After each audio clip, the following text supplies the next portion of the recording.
اور یاد رکھو حضرت ایتھے جننے ماواں لے بیٹھے جو جنہاں کل ماواں ہیں اپنی ماواں دی بڑی قدر کریا کرو حضرت. ساڑیاں ماواں نے سانو جمل لیا درد برداشت کیتی ہے حضرت. یہ دیکھیں نا میرے سر میں درد ہو رہی ہے، میں پیناڈول کھا لوں گا آرام آ جائے گا. میرے پیٹ میں درد ہو رہی ہے، میں اس کی کوئی میڈیسن لے لوں گا آرام آ جائے گا. لیکن حضرت یہ وہ درد ہے، ہوگی تو بچے کی ولادت ہوگی، وہ اس کی کوئی دوائی نہیں کھا سکتی حضرت. اور لکھا ہے کتابوں میں دنیا کی سب سے سخت ترین جو درد ہے وہ درد ذہ ہے جو ماں بچے کو جنتے وقت برداشت کرتی ہے حضرت. ہم سب کی ماں نے برداشت کی ہے حضرت، اور ہم اس کا بدلہ نہیں دے سکتے.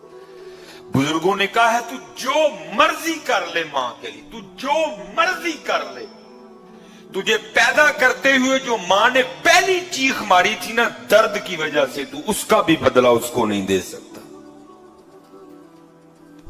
اس لیے قدر کرنا اپنی ماؤں کی قدر. یہ ہمارے بالکل ساتھ ہی نا یہ وہ کلب بنا ہے ویٹ لفٹنگ، منڈے جناب نکل دینے اڈے اڈے ڈانڈ. لیکن دکھ کی بات یہ ہے نا منوسا نے ڈانڈ بنا کے سب تو پہلے ماں ہی ڈرانی ہے. ہاں حضرت،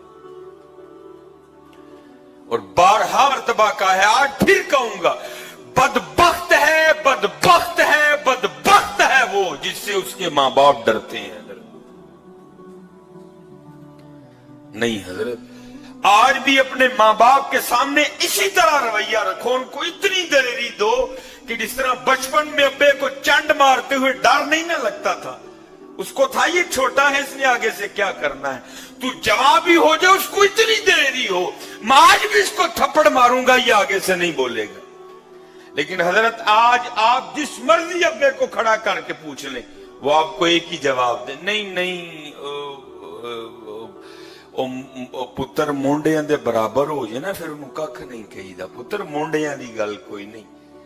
آج ماں باپ ڈرتے ہیں اپنے بچوں سے، آج ڈرتے ہیں ماں باپ اپنے بچوں سے. لیکن یہاں بڑے ایسے احباب بیٹھے ہیں پرانے، ان سے پوچھ لو جوانی میں بھی ابو جی خود وہی دلیری ہوا کرتی تھی. لیکن بدبخت ہے بدبخت ہے بدبخت ہے وہ جس سے اس کے ماں باپ ڈرتے ہیں.